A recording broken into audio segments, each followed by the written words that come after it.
Assalamualaikum warahmatullahi wabarakatuh. Salam satu Malaysia, salam Malaysia Madani. Kita kudara pada malam ini untuk membicarakan isu-isu semasa. Tolong cek di Facebook, rasa macam tak lepas Tak keluar gitu. Baru. Ada? Baru masuk. Facebook ada? Okey, malam ni saudara kita nak bincang tentang fitnah terkini daripada Mas Elmiyati. Selain daripada fakta komen ahli parlimen Masjid Tanah ni, Mas Elmiyati ni ternyata saudara berniat jahat kerana cuba menggambarkan bahawa program Malaysia Rumah Keduaku MM2H ianya juga digambarkan sebagai seolah-olah hanya bertujuan untuk mereka yang datang daripada negara China sahaja. Isu ini telah mencetuskan isu perkauman dan sedang program ini menyumbang kepada pertumbuhan ekonomi negara. Saya rasa malam ni kita perlu perjelaskan dengan sejelas-jelasnya supaya segala fitnah yang dilemparkan oleh Mas Elmiyati ini dapat kita kuburkan insya-Allah. Program MM2H ni saudara bertujuan untuk meningkatkan pemulihan ekonomi Malaysia.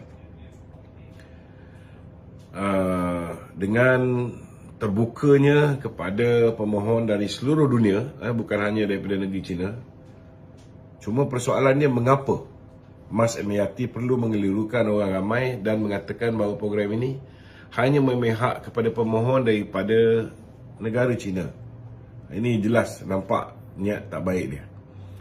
Apa yang beliau cuba sampaikan menerusi provokasi dengan memilih satu negara tertentu. Tambahan pula setiap pemohon tanpa mengira kewarganegaraan ni tuan-tuan, mereka mesti melalui ataupun memenuhi syarat-syarat permohonan kategori platinum sebelum mereka dibenarkan memohon status pemohon status tetap ataupun PR. Adakah Mas Elmiyati ini sengaja melakukan provokasi kaum dan adakah Mas Elmiyati cuba untuk merosakkan keharmonian yang kita miliki selama hari ini saudara? Ini menjadi persoalan tuan-tuan. Saya nak menegaskan sekali lagi bahawa penambahbaikan kepada kriteria dan syarat untuk menyertai program MM2H ataupun Malaysia My Second Home. Malaysia My Second Home adalah bertujuan untuk menarik lebih banyak permohonan, terutamanya yang mempunyai potensi keuangan yang baik. Yang masuk ni saudara, mereka perlu park duit bukan sikit, berjuta tuan-tuan. Kemudian kita punya syarat ni makin hari makin ketat. Dan sudah tentu setiap permohonan dari mana-mana negara yang layak untuk memohon akan diteliti dengan cukup telus. Dan dakwaan Mas Elmiyati berhubung isu ini dilihat hanya untuk menagih populariti politik pribadinya saja. Kenyataan beliau jelas dilihat berupaya untuk mengancam keharmonian rakyat dan saya rasa tindakan tegas perlu diambil oleh pihak berkuasa. Program MM2H ini saudara dah dilakukan di banyak negara. Banyak negara ada program seperti mana Malaysia My Second Home ni. Dan keseluruhan proses permohonan MM2H disahkan dengan teliti dan disemak dengan ketat.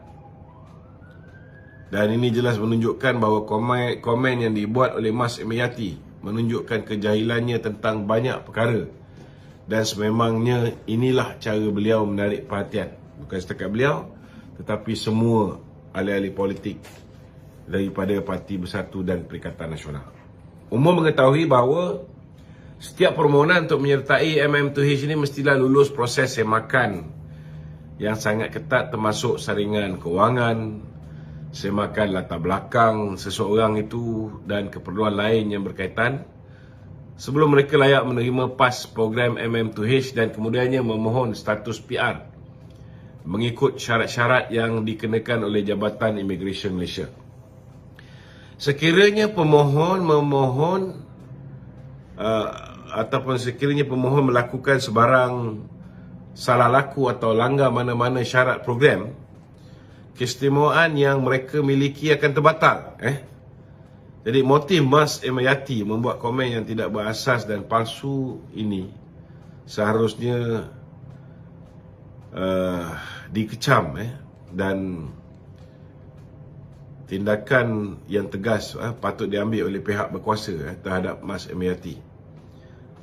Memandangkan beliau kelihatan kurang memahami tentang syarat-syarat permohonan versi baru MM2H, maka saya bersedialah untuk menjelaskan dengan jelas kepada beliau ni supaya tidak ada lagi salah tanggap ataupun tidak ada lagi andaian-andaian yang boleh dibuat oleh mana-mana pihak.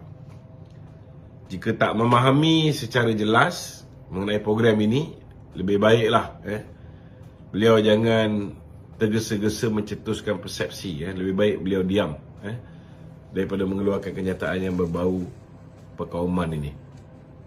Mas Emayati menunjukkan bahawa dirinya sebagai seorang pemimpin sanggup mengorbankan kesejahteraan rakyat semata-mata untuk kepentingan politik diri dia sendiri dan sama sekali tidak menghiraukan kehidupan orang lain, khususnya rakyat hari ini yang berhadapan dengan pelbagai masalah. Jadi kita minta Mas Emayati ni tolonglah sikit bertenang. Kenyataan anda terhadap MM2H bukan sahaja mengelirukan dan tidak berasas, tetapi juga menyebabkan maklumat palsu tersebar dengan niat jahat. Ini merosakkan rancangan keseluruhan kerajaan perpaduan kita ini untuk merangsang pemulihan ekonomi negara dan membawa peluang perniagaan untuk membangunkan pelbagai industri dan meningkatkan kehidupan rakyat Malaysia secara keseluruhannya. Jadi malam ni kita akan kupas isu-isu yang telah pun disediakan oleh pihak studio, dan kalau ada kawan-kawan yang nak bertanyakan soalan, boleh ajukan soalan anda di talian 011. Oh, dah ada orang masuk. Okey. Layan dulu tak apa? Layan dulu. Apa nombor ni? 019 019 481 481 9495. 9495. Assalamualaikum. Assalamualaikum, Tok. Waalaikumsalam. Ya, silakan. Okey, Tok. Tok, saya nak minta komen sikit lah, Tok. Ya. Berkenaan dengan beberapa panggil apa, cyber trooper kita lah. Cyber trooper Barisan Nasional. Contohnya kita tengok sekarang ni Lim Sian Si lah. Ya. Facebook Lim Sian Si kerap menghentam kerajaan perpaduan. Memang boleh dikatakan berhari-hari lah menghentam kerajaan perpaduan. Jadi apa telah jadi dengan Lim Sian Si? Saya ada dengar hari-hari Datuk punya kupasan yang mengatakan Lim Sian Si ni di belakangnya adalah Eric lah. Jadi Lim Sian Si tu Eric lah. Apa yang berlaku pada Facebook Lim Sian Si ni seolah-olah macam sudah ke bersuara seperti bersatu ke Perikatan Nasional lah. Jadi Dia ada beberapa orang yang perasan dia ni bersama dengan Datuk Seri Najib, yang dia punya pergerakan jelas bertentangan dengan apa yang dibawa oleh Datuk Seri Najib. Kalau ikut mereka yang rapat dengan Datuk Seri Najib, yang mendapat arahan secara jelas daripada Datuk Seri Najib, Datuk Seri Najib punya arahan jelas, kita perlu bersama dengan Datuk Seri Ahmad Zahid Hamidi dan kita mendukung kerajaan Pakatan Harapan. Tapi saya tengok Eric ataupun Lim Sian Si ni memang daripada dululah dia lebih kurang macam Syam Jalil juga kan. Kita dah tegur beberapa kali secara jelas, malah saya mempertikaikan sebab ada kalanya dia menggunakan Facebook Datuk Najib. So saya dah cakap, apa yang you buat ni menjejaskan Datuk Seri Najib. Kalau you ada apa you nak tulis, you tulis atas kapasiti sendiri. Jadi bagi saya, kalau dia orang nak tulis atas kapasiti sendiri, lantak pi lah kan. kita pun tahu ramai di antara Facebook kita, cyber troopers kita, mereka ni banyak jugalah yang dah nampak macam mirip ke sebelah Perikatan Nasional. Tambahan pula ada beberapa orang yang agak dekat dengan Datuk Seri Najib, sudah mula mengadakan pertemuan dengan Khairuddin Abu Hassan, dengan Hamzah Zainuddin, dengan geng-geng Mahathir, geng-geng Muhyiddin. Ada yang berinteraksi dengan Khairi Jamaluddin. Saya pun tak faham lah. Bagi saya simple saja. Sepatutnya kita ni tahu siapa yang memenjarakan Datuk Seri Najib. Dan kalau hari ini kita rasa dengan menyokong Perikatan Nasional, dengan bekerjasama dengan Atok, bekerjasama dengan orang-orang yang mengkhianati Datuk Seri Najib, macam Hishamuddin ni semua, kita rasa itu boleh membawa kepada pembebasan Datuk Seri Najib. Bagi saya minta maaf cakap lah, saya anggap mereka ni semua tak ada otak. Minta maaf cakap, saya anggap mereka ni semua tak ada otak. Kalau mereka boleh fikir dengan waras, saya yakin mereka sendiri boleh fikir bahawa kalau adalah orang nak bebaskan Datuk Seri Najib ni, orang ni ialah Datuk Seri Anwar. Dan kalau ada orang nak bagi pengampunan pun, ialah hanya Yang di-Pertuan Agong sekarang ataupun Yang di-Pertuan Agong yang akan datang. Bukan manusia bernama Mahathir, bukan manusia bernama Muhyiddin, bukan Haji Adi, bukan Khairi Jamaluddin, dan bukan juga Hishamuddin Tunusin. Nama Hishamuddin saya dengar sendiri daripada mulut Datuk Seri Najib lah. Ini antara orang yang dia betul-betul kecewa. Sepatutnya sebagai darah daging Datuk Seri Najib, dia tidak mengkhianati Datuk Seri Najib. Okey? Ada lagi? Okey tu, ada satu soalan. Okey. Berkenaan dengan kita bercerita berkenaan dengan UMNO lah. Sebenarnya bagaimana UMNO nak mengembalikan semula keyakinan orang Melayu bagi menyokong semula UMNO, seperti mana apa yang berlaku semasa UMNO bersama dengan Perikatan Nasional dululah. Ketika itu UMNO dilihat begitu kuat, apabila masuk pilihan raya menang. Jadi sokongan orang Melayu itu boleh dikatakan solid ke UMNO pada waktu tersebut lah. Itu ialah sebelum kita kerjasama dengan Bersatu. Situasi sekarang ni tu macam mana? Itu sebelum kita kerjasama dengan Bersatu. Ini kena faham. Kena jelas bahawa kebangkitan kita itu sebelum kita kerjasama dengan Bersatu. Bila kita mula kerjasama dengan Bersatu ni, kita punya prestasi merosot sedikit demi sedikit. Dan akhirnya hancur pada pilihan raya umum yang ke-15. Adakah terdapat perancangan di peringkat Majlis Kerja Tertinggi untuk nak buat satu retreat bagi nak mengembalikan semula orang panggil sokongan orang Melayu lah terhadap UMNO? Ada perancangan tak tu? Retreat ni semua kita dah buat dah. Setiap tahun kita buat retreat. Kita dah buat dah. Tahun ni pun dah buat dah. Okey tu. Memang kita dah ada perancangan apa semua sekali. Cuma sekarang ni fokus kita ialah kita kena turun ke akar umbi, memperjelaskan kepada akar umbi bahawa kita kena kerjasama dengan Pakatan Harapan. Kenapa kita kena kerjasama dengan Pakatan Harapan? Kenapa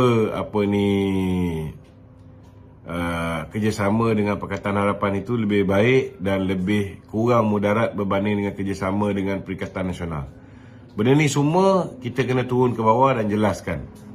Saya yakin kalau kita berterusan buat kerja secara konsisten, akhirnya kita boleh tawan hati balik pemimpin kawan-kawan kita daripada dalam UMNO. Begitu juga dengan rakyat yang berada atas pagar, khususnya orang Melayu yang mungkin selama hari ini mereka mengundi BN kerana kita tidak bersama dengan PH, khususnya DAP.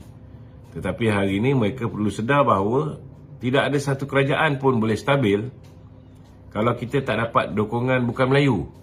Dia mesti kerajaan yang terdiri daripada masyarakat berbilang kaum dan majmuk.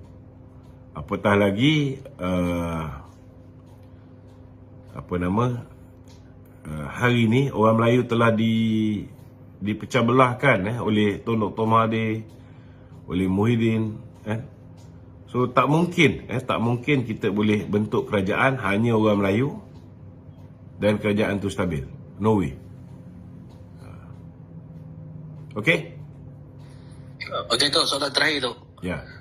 Okay, berkenaan beberapa isu ataupun perkara yang ditimbulkan oleh pemimpin-pemimpin lama lah di AP, boleh katakan lama lah, seperti Lim Kit Siang dan beberapa pemimpin lah.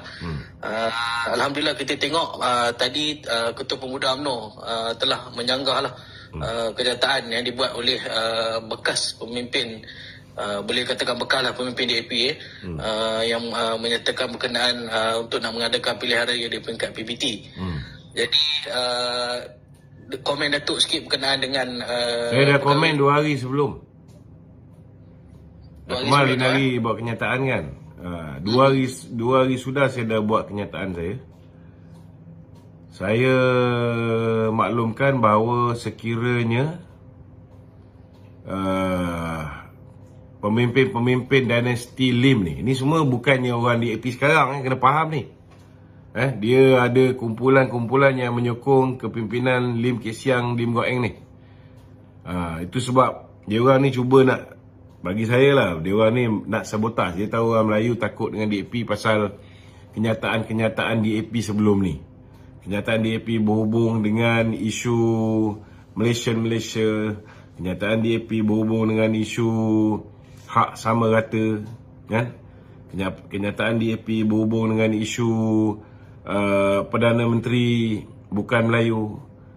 So kalau kita fikir dari segi otak yang waras, tidak ada sebab kenapa ada pemimpin DAP nak keluarkan kenyataan-kenyataan bodoh macam ni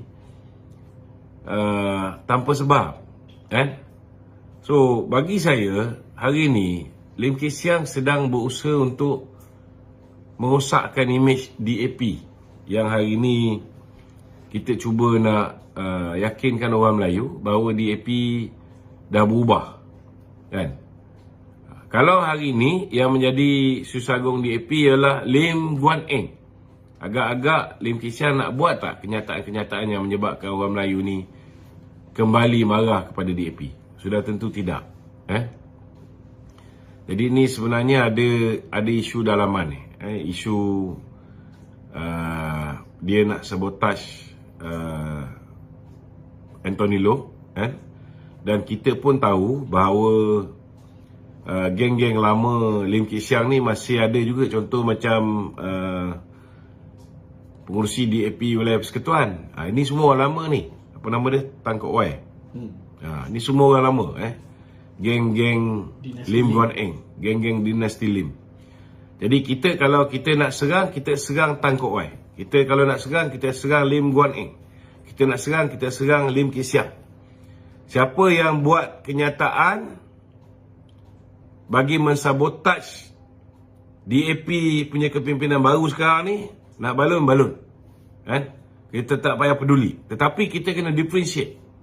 Sama juga, kita kena tahu juga dalam UMNO pun ada juga orang yang cuba nak sabotaj kita, nak sabotaj UMNO, nak pecah belahkan kita daripada kerajaan perpaduan ni. Ada. Contohnya macam Isyamuddin. Isyam Jalil. Kan? Dia memang nak pecah belahkan kita dengan mengeluarkan kenyataan-kenyataan yang boleh menyebabkan DAP marah kat kita. Boleh tak kita anggap bahawa kenyataan Isyam Jalil itu adalah kenyataan UMNO? Tak boleh. Sebab dia seorang je berfikiran begitu. Kita yang lain semua tak berfikiran begitu. Kita yang lain semua mempertahankan kerajaan perpaduan. Sama juga. Lim Kit Siang pun sama juga. Boleh tak kenyataan Lim Kit Siang, kenyataan Tan Kok Wai, kenyataan Lim Guan Eng, kita nak anggap ini kenyataan keseluruhan DAP? tak boleh lah macam tu. Sebab memang kita tahu mereka ni sedang sabotage Anthony Loke. Tak ada ayat yang lebih baik untuk saya gambarkan. Kerana orang yang bijaksana tak akan keluar kenyataan-kenyataan bodoh ni kalau dia tahu kenyataan bodoh ni boleh merosakkan hubungan DAP dengan rakan-rakan komponen kerajaan perpaduan. So apa motif Lim Kit Siang? Apa motif Lim Guan Eng? Apa motif Tan Kok Wai?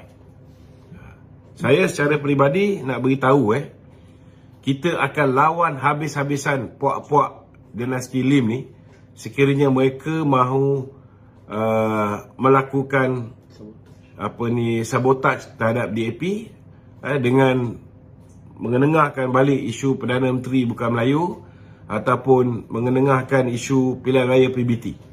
Tak cukup kita tengok apa jadi pada Indonesia. Kena faham tau. Kita buat pilihan raya umum pun rakyat dah berpecah belah. Nak tambah satu lagi pilihan raya PBT. Kita tengok apa jadi pada Indonesia. Ianya akhirnya menjadi rusuhan kaum. Akhirnya menjadi perbalahan antara kaum. Hari ini orang boleh hidup dengan aman damai. Di kota Kuala Lumpur ke, di Pulau Pinang ke, di Johor Bahru ke, di Seremban ke, tak ada pergaduhan. Kenapa kita nak buat sesuatu yang boleh memecah belahkan kaum? Jadi kita secara peribadi kita insya-Allah lah kita akan pastikan hasrat Lim Kit Siang untuk memecah belahkan kerajaan perpaduan ni tidak akan berlaku. Dan kita insya-Allah saya secara peribadi kita akan bantah sekeras-kerasnya pilihan raya PBT ni. Kita akan benarkan benda ni berlaku. Okey? Soalan studio tu? Ya, silakan. Soalan studio. Okey, Tok. Bila Tok menyebut berkenaan dengan Tok akan menentang sekeras-kerasnya berkenaan dengan pilihan raya tempatan ni kan, Tok kan? Ya. Kalau kita ikutkan pilihan raya tempatan ni, kita menyuburkan demokrasi, kita memberi peluang kepada rakyat untuk memilih sesiapa yang perlu bekerja untuk mereka ni, Tok. Komen sikit. Betul lah. Memanglah ianya demokrasi. Tetapi kena ingat, hari ini kalau kita lihat apa yang berlaku di bandar-bandar, kita pernah buat pilihan raya PBT tu. Tak lama. Keadaan menjadi tidak terkawal dan akhirnya kita terpaksa patah balik. So, benda tu dah ada pengalaman dalam negara. Bukan setakat apa yang berlaku di Indonesia. Bukan setakat apa yang berlaku di negara-negara yang mempunyai masalah pelbagai kaum ni. Kita kena faham bahawa kalau misalnya pihak berkuasa tempatan ni, kita adakan pilihan raya dan kita tahu majoriti mereka yang tinggal di kawasan bandar ni kebanyakannya daripada satu kaum.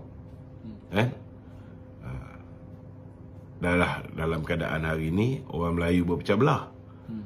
Jadi apa jadi kalau hari ni perwakilan di dalam majlis, ahli majlis tidak proportionate dengan jumlah kaum. Contohnya kalau kita tengok kita buat pilihan raya, last kali yang menang semua yang bukan Melayu. Ini akan menimbulkan rasa kegusaran, tak puas hati. Apatah lagi kalau yang di Ketua Majlis Perbandaran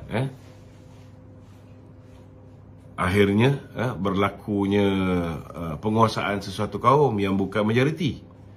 Ini akan juga menyebabkan banyak masalah-masalah lain sama.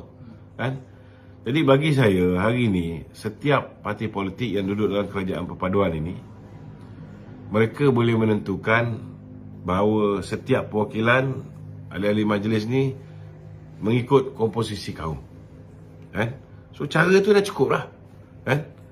Dan YDP PBT yang sedia ada pun setakat ni boleh menjalankan tugas dengan baik untuk menjaga ketenteraman awam dan boleh menjaga kepentingan semua kaum, termasuk datuk-datuk bandar semua. Tapi kalau kita patah balik dengan mengadakan pilihan raya PBT. Nescaya tak mustahil peristiwa-peristiwa tak baik macam peristiwa 13 Mei akan berulang kembali.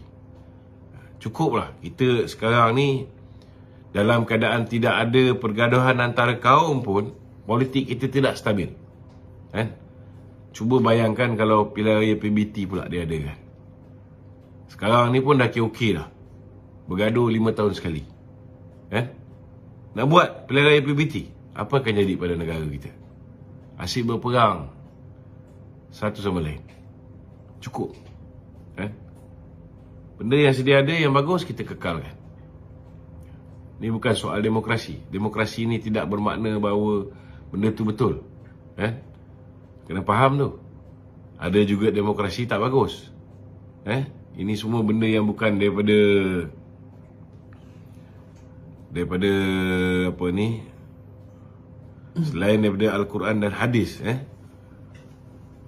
Tidak ada apa yang sempurna. Ada kelemahan dia. Kita pun lihat bagaimana benda-benda baik yang dibuat oleh kerajaan sebelum ni, tetapi kerana fitnah, kerana proses demokrasi menghalalkan pertukaran kerajaan dan sebagainya, akhirnya negara berada dalam keadaan yang amat menyedihkan hari ni. Jangan lupa, cukuplah dengan satu pilihan raya, iaitu pilihan raya Parlimen dan juga DUN. Kalau tambah lagi satu, makin pecah belah kita. Okey? Begitu. Contoh katalah, kalau pilihan raya tempatan ni kita gubal RUU baru, kita menetapkan tetapan-tetapan yang orang kata adil dan sama untuk semua kaum, adakah Tok setuju? Saya tak setuju. Saya rasa pilihan raya ni dah cukup memecah belahkan kita. Jangan tambah. Kalau ikutkan saya, pilihan raya kita 14 hari tu pun saya tak setuju. Cuba bayangkan 14 hari tu boleh menyebabkan kita pecah belah. Kalau boleh saya nak buat 7 hari. Tapi masalahnya, bila orang pergi penamaan calon, nak kena buat poster, nak kena buat kertas undi, ia mengambil masa. Itu sebab minimum pilihan raya kita ni biasanya lebih kurang 14 hari. Kalau ikut tanya saya rasa itu pun terlalu lama. Rakyat berpecah belah. Cukuplah 1 minggu cukup. Tapi tak boleh nak buat apa. Sebab poster kena makan masa, nak buat kertas undi makan masa, kempen lagi. Okey? Begitu. Saya nak petik satu kenyataan daripada Ketua Penerangan PAS, Fadli Syahri.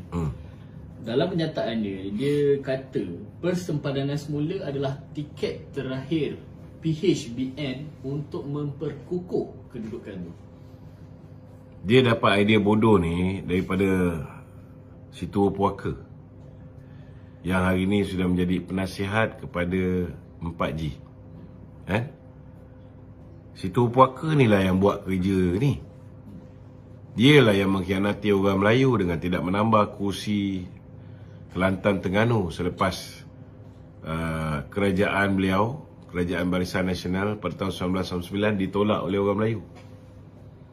Akibat daripada kalah di kawasan-kawasan Melayu, beliau telah buat persepadanan semula dan beliau melakukan apa yang dipanggil sebagai gerrymandering. Dia potong kawasan-kawasan pilihan raya, persepadanan tu, kawasan-kawasan Melayu macam Shah Alam 86%, dia masukkan kawasan India dan China macam Berkeley dan sebagainya. Akhirnya kawasan Shah Alam menjadi 68% Melayu. Dulu 86%. Tinggal 68. Bila tinggal 68, orang Melayu tak boleh tentukan siapa wakil rakyat mereka. Hanya orang Melayu yang mendapat mandat dan sokongan daripada 32% bukan Melayu yang boleh diangkat menjadi ahli parlimen di kawasan tersebut. Ini apa yang Mahathir buat. Dan Mahathir yang beritahu dengan dia bahawa kita nak buat macam tu. Mahathir cakap dengan dia, kita nak buat macam tu. Padahal inilah apa yang Mahathir buat.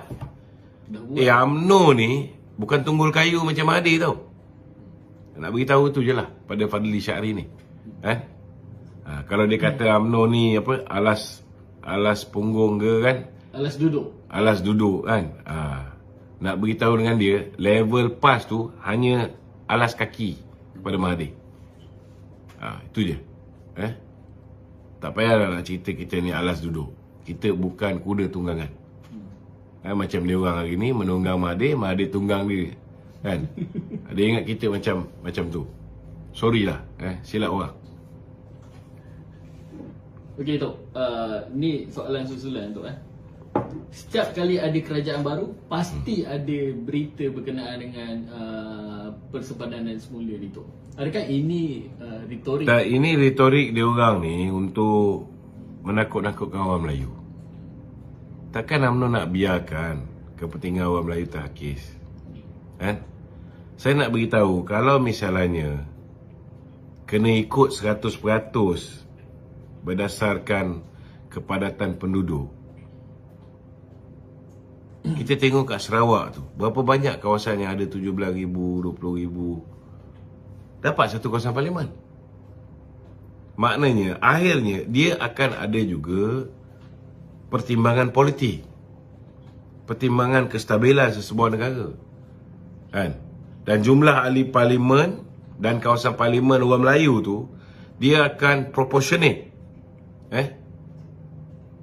berdasarkan jumlah popularity, population orang Melayu di dalam negara kita. Jadi jangan bimbang. Ini UMNO akan jaga. Kan? Kalau tak ada sokongan daripada UMNO, tak ada 2/3. So apa nak takut? Dia orang memang cubalah menggambarkan benda ni. Takkan kita nak biarkan kursi orang Melayu makin berkurangan? Pakai otak lah, kan? Jangan bimbang. Kita pun nak pastikan bahawa kursi Melayu pun bertambah. Kalau kursi Melayu bertambah, UMNO boleh bertanding lebih banyak kursi. Betul tak? Takkan kita nak biarkan sesuatu yang tidak adil itu berlaku. Takkan kita nak biarkan sesuatu yang boleh menghakis kepentingan orang Melayu itu berlaku. Kita perlu lawan, kita lawan. Tidak bermakna kita berada dalam kerajaan perpaduan, kita akan setuju dengan semua polisi. Kan? Dan jangan lupa juga, Datuk Seri Anwar ni bekas timbalan Presiden UMNO. Dalam diri dia pun ada jiwa Melayu. Kita akan biarkan kalau benda tu merugikan orang Melayu. So tak perlu bimbang. Tak perlu bimbang. Selagi UMNO ada dalam tu, selagi Datuk Seri Anwar ada dalam tu, kepentingan orang Melayu akan terjamin, insya-Allah.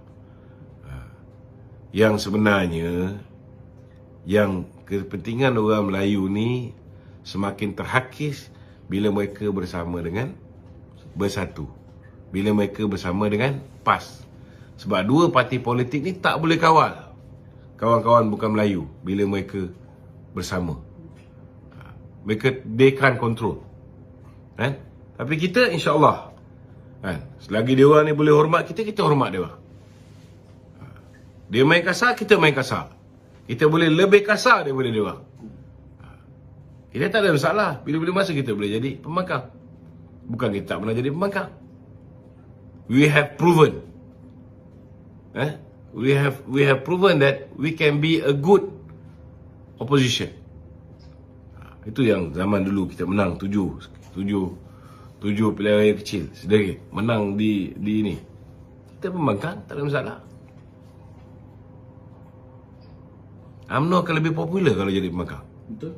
Sebab mereka tahu sistem dalam kerajaan dan sebagainya. Tak ada masalah. Schedule kabinet. Dalam kerajaan pun kita boleh perform. Dalam pembangkang pun kita boleh perform.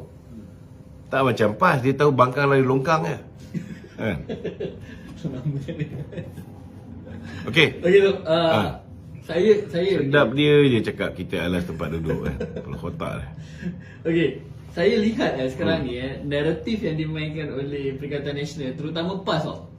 Naratif dia ni macam mengasak UMNO ni kiri dan kanan supaya UMNO ni dia sekarang ni dia tak ada pilihan.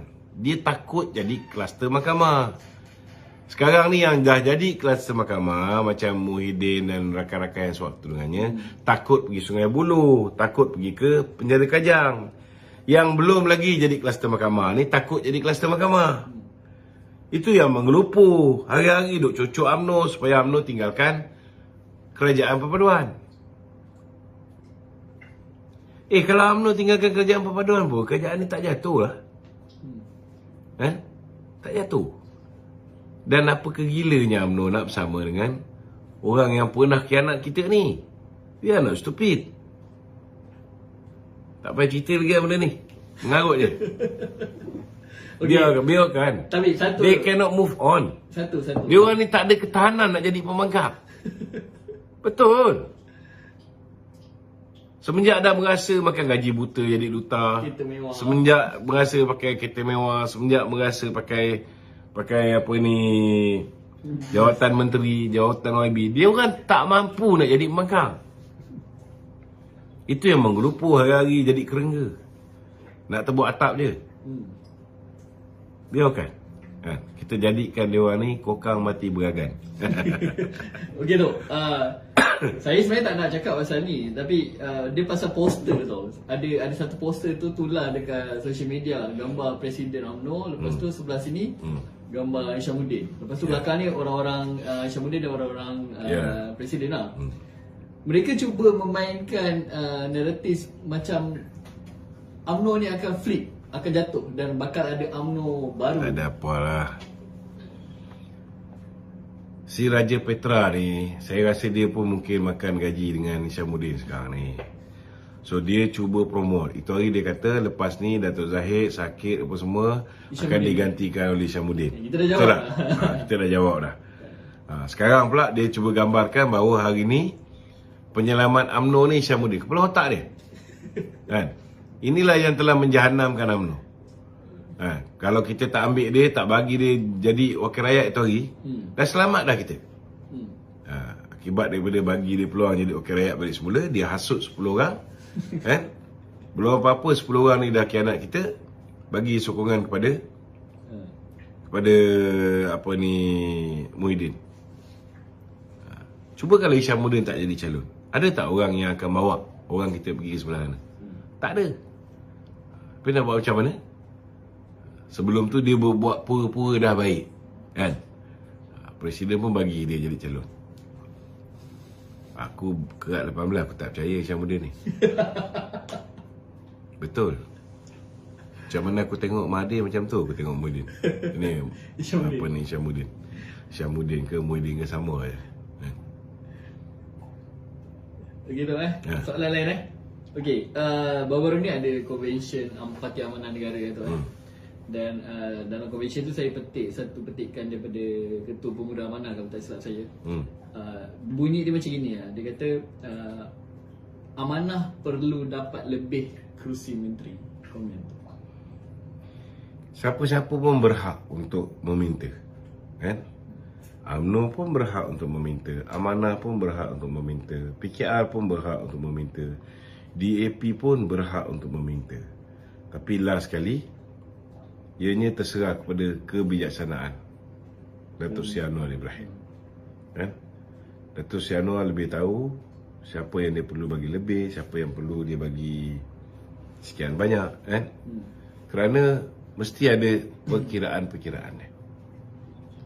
Kadang-kadang, yalah, bukan makna parti kita tu ada banyak kerusi, parti kita tu layak untuk dapat lebih banyak kerusi menteri, kan? Kadang-kadang parti kita tu tak banyak kerusi, tetapi kita ada banyak orang-orang yang ada kualiti yang boleh membantu untuk memajukan negara. Mungkin kita dapat juga lebih, kan? Tetapi bagi saya sudah ada satu formula yang dipersetujui di kalangan Majlis Presiden tentang berapa kursi yang perlu dimiliki oleh setiap parti politik di dalam kerajaan perpaduan. Mesti ada mutual understanding. Tapi ada juga parti dia ketua parti tapi berada dalam kerajaan perpaduan tapi tak menyumbang kepada mengukuhkan kerajaan perpaduan. Kerja asyik nak belasah parti kita, asyik nak belasah kerajaan perpaduan. Macam mana kita nak bagi dia kursi? Macam mana kita nak letak dia dalam kabinet? Apa jadi kalau kita, orang yang kita tak boleh percaya, nak letak dalam kabinet? Orang yang beria menunjukkan dia bersama dengan musuh kita, kita letak dalam kabinet. Habis bocor lah mesyuarat kabinet kita. Bukan tak pernah berlaku. Kesetiaan penting. Jadi memang kesetiaan itu penting. Kesetiaan itu sangat penting. Okey? Begitu. Berkenaan dengan yang tadi statement daripada Pemuda Amanah. Tidak ke statement tu orang kata mengguris Dia macam ni lah. Guris hati parti Dia kau nak guris apa?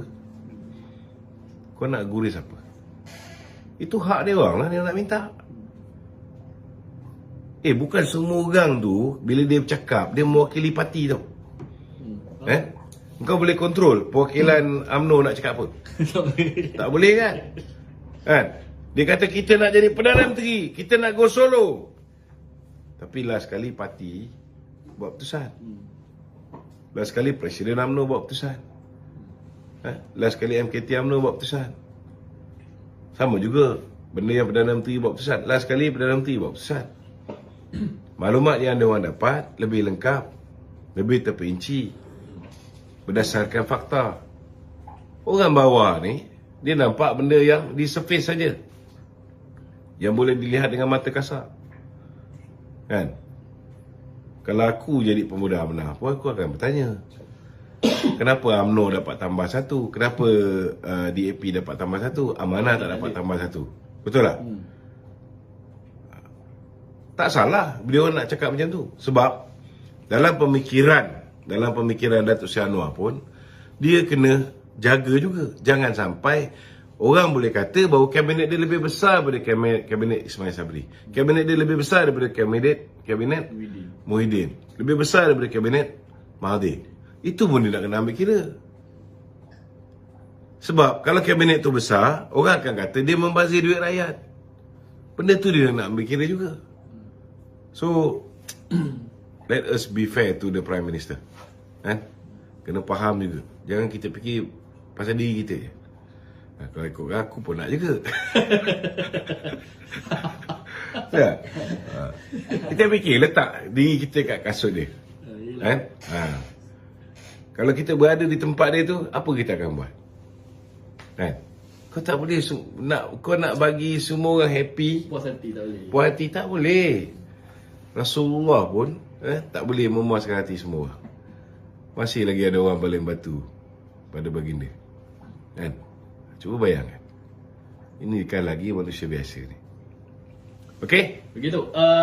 Ni soal cukai pula ni tu Apa tu cukai LVG. Rakyat tanya ni apa pula kali ni? Dia cukai ni, cukai 10% untuk barang bernilai rendah ataupun low value goods, ataupun LVG, low value goods. Ini hanya untuk barang-barang yang diimport dan dijual dalam talian. Contohnya kan, kalau kita tak ada cukai macam ni, orang-orang yang jual produk tempatan ni tak terbela nasib dia. Sebab sudah pastilah barang daripada negeri China ni jauh lebih murah.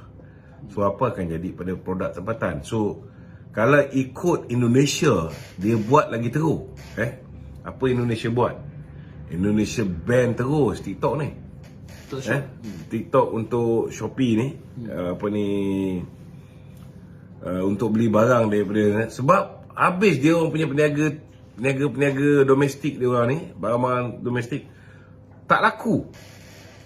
Dia ban terus. Kita baru kenakan cukai. Dengan harapan bila kita kenakan cukai 10% terhadap produk-produk import ini, so produk kita ni mempunyai peluang untuk bersaing dengan produk import. Jadi kalau orang fikir kalau beli produk China, harga dia 10% lebih mahal. Produk kita kualiti pun boleh tahan. Maka orang akan pilih untuk beli produk tempatan dulu. Ini biasalah. Ini biasalah. Tak ada apa yang pelik sangat. Lepas tu ada beberapa perkara lah, antara perkara-perkara yang tidak terpakai untuk produk Malaysia ni kan. dia tidak termasuk produk rokok, rokok, barang rokok, produk tembakau, minuman keras yang memabukkan, rokok elektronik, vape, barang-barang lah yang berkaitan dengan rokok, tembakau ni semua. Produk yang kena ni ialah produk-produk LPG yang dibawa masuk ke Malaysia ni melalui jalan darat, jalan laut dan jalan udara. Cukai ni sebenarnya dah diperkenalkan tahun 2022 zaman Pak Mail. Patut berkuat kuasa 1 April 2023 tapi Ditangguh. Datuk Seri Anwar tangguh. Cuma 1 Januari 2024 ni kita akan buat lah. Sebab kita nak kena jaga produk-produk tempatan ni. Itu je lah. Ada yang nak naik ke? Ada nak naik. Okey, naik dulu. Okey, sambung. Tak ada? Tak ada. Okey Tok. Papa Gomo hari ni mengoyan Tok kan dekat dia punya social media. Dia kata dia punya YouTube kena ban dan sebagainya kan. Lepas tu Dia baru rasa apa yang aku rasa dulu. baru first time kan? Baru first time ke? Itu sebab mulut kena jaga kan. Ini kira nasib baik lah kau punya mulut macam longkang kau kena ban. Macam dulu saya kena ban ni, saya punya Facebook, saya punya Instagram, saya punya YouTube kena disable semata-mata kerana saya report ke atas Azmin Ali pasal video seks luar tabi'i dia dengan dia punya kes SPRM. Report pun kena. Cuba bayangkan, kalau ikut mulut longkang si Papa Gomo ni, apa benda dia tak cakap. Betul. Hari-hari duk fitnah kan? Kalau setakat dia punya kandungan kena tutup ni tak cukup. Kalau boleh tutup sekali dengan dia punya semua, TikTok dia, Facebook dia, YouTube dia. Bagi rasa apa yang geng dia buat pada kita, apa yang Azmin Ali dulu buat, bagi rasa baru adil kan. Tak payahlah nak beria sangat, nak bagi kebebasan. Kebebasan bersuara okey, kebebasan fitnah tak boleh. Mana boleh kita biarkan kebebasan memfitnah ni. Dan fitnah-fitnah dia orang ni melampau. Orang macam Zam Yahya kan. Kalau aku dah lama aku tutup lah Zam Yahya ni, mulut dia kan. Dengan gigi-gigi dia pun aku gigit kan? Aku jahit semua. Melampau, terlalu melampau. Salim Iskandar, Cikgu Bat, hantu-hantu raya ni kan, yang sanggup memfitnah kerana duit ni. Kita tak boleh biarkan. Kita biarkan dia orang ni memfitnah sesuka hati, jahanam. Negara jahanam. Sebab orang Malaysia ni banyak tak pakai ni. Dia bukan dia tengok orang ni apa hujah dia. Tengok orang ni bandingkan hujah. Dia tak buat macam tu. Boleh kira jumlah orang Malaysia yang buat penilaian dengan bijaksana. Banyak yang jenis sengit-sengit kepala kat TikTok pun dia ikut. Itu masalah dia. Okey? Begitu. Petang tadi ada siaran media ataupun PC lah berkenaan dengan kes COVID yang sedang meningkat naik itu kan. Dan Dr. Zul cakap tidak perlu ada PKP dan dos penggalak ketiga ni tidak diwajibkan. Komen sikit tu. Ya, alhamdulillah lah. Saya harap isu tentang COVID ini, kita kena faham bahawa COVID ini kita dah belajar, kita dah terima dia sebagai sebuah endemik, kan? Dan saya dapat jugalah tulisan daripada kawan-kawan kita di UK, kan? Dia orang pun harap kadang-kadang dekat UK ni dia boleh kena 2-3 kali COVID satu tahun bukan sekali 2 kali lah, sebab dia punya cuaca dia memang boleh menggalakkan apa ni penyebaran COVID ni kan. So dia orang dah belajar hidup dengan COVID kan, dan kita pun sepatutnya lepas kita melalui proses endemik ni, kita pun begitulah kan.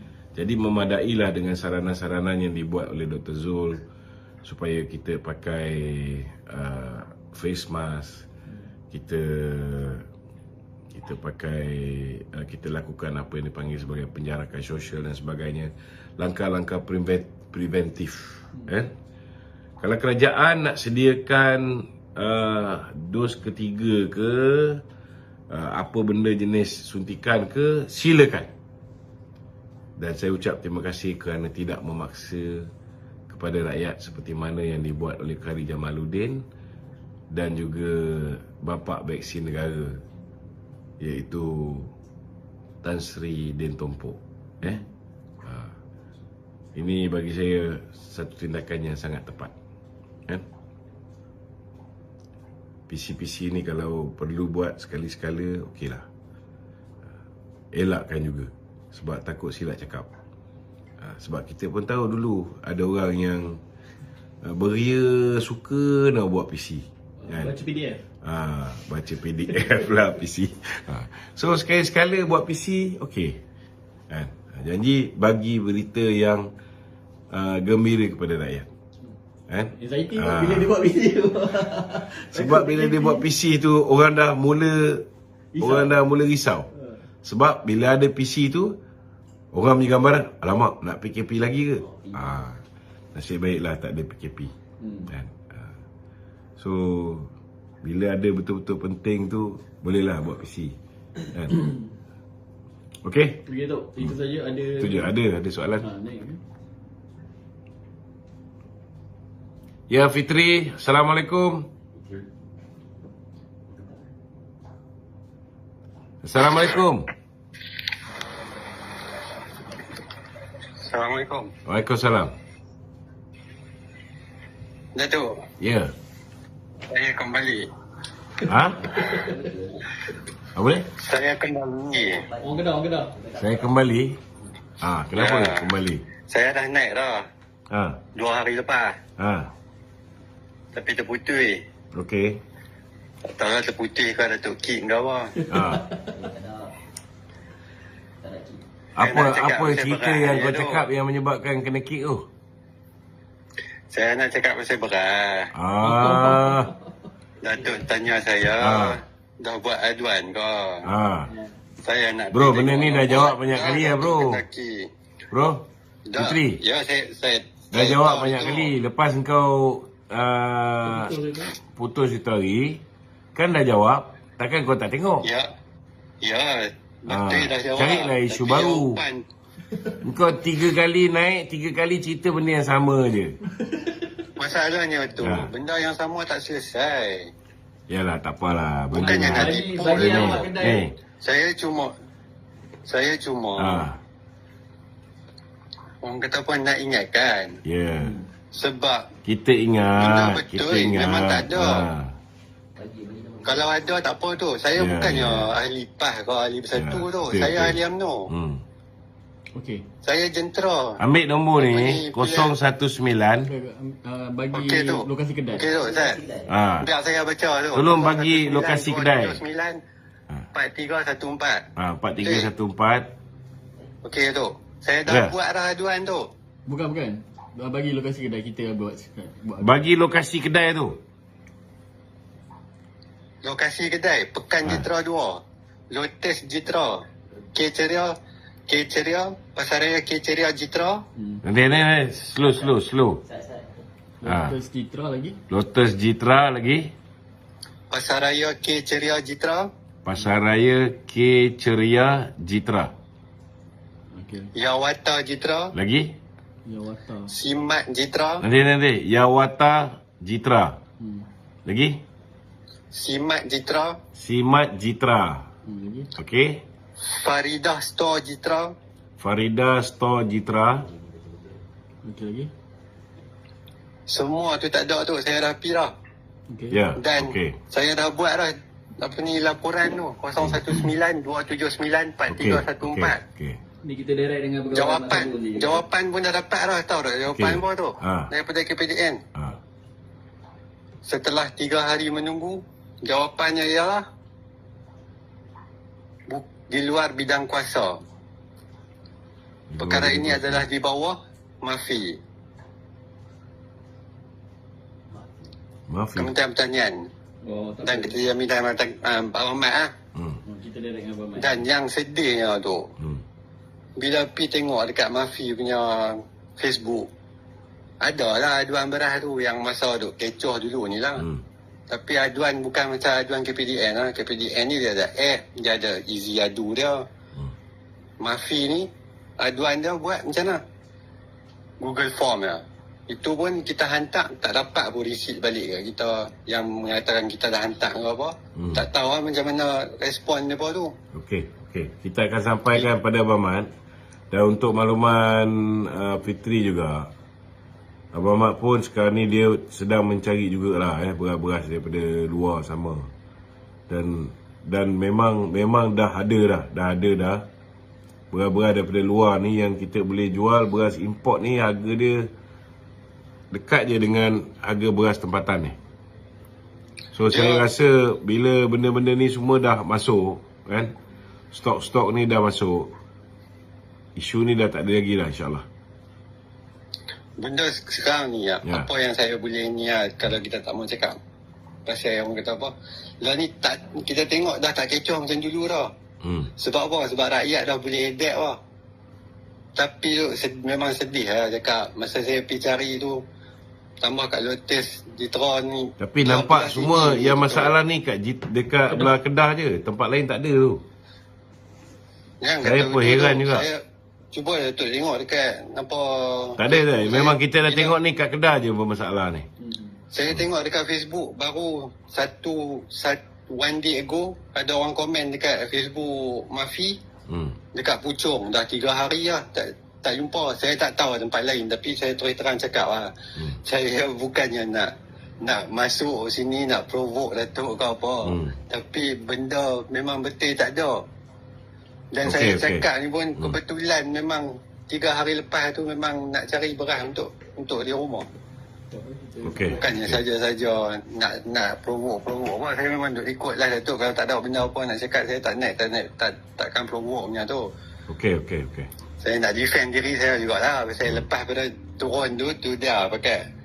Tu masalah ke. Penyokong kat bawah ni pun. Bila kata apa, ada benda yang tak kena sikit kita cakap, tak boleh kena cok tadi. Malamun lah apa semua. Hang pun tengoklah hang punya gambar muka Joker.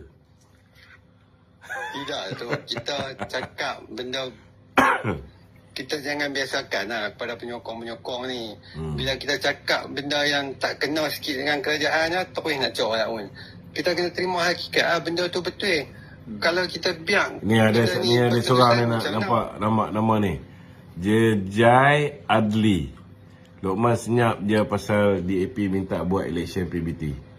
Ini antara yang bangang yang masuk dalam live saya ni. Kan? Dia malai baca, dia malai nak tengok kita punya apa ni. Anak aku di Jitra elok je beli beras. Memang elok je beli beras. Beras yang import tu memang berlambak bang. Apa kita akan sampaikan. Kita akan sampaikan pada Mamat, insya-Allah. Okey. Abang tunjuk kat saya dekat mana kedai mana yang ada beras tempatan ni. Kita cakap pasal beras tempatan, beras import. Memang berlambak. Saya ada gambar. Alright Fitri. Terima kasih. Assalamualaikum. Terima kasih banyak. Kita tolong share live kita pada malam ni apa ni? Kita sedekah Al-Fatihah untuk M. Daud Kilau dari kita sedekahkan Al-Fatihah untuk M. Daud Kilau dan Ibnu Riza. Al-Fatihah. Bismillah. Alhamdulillah.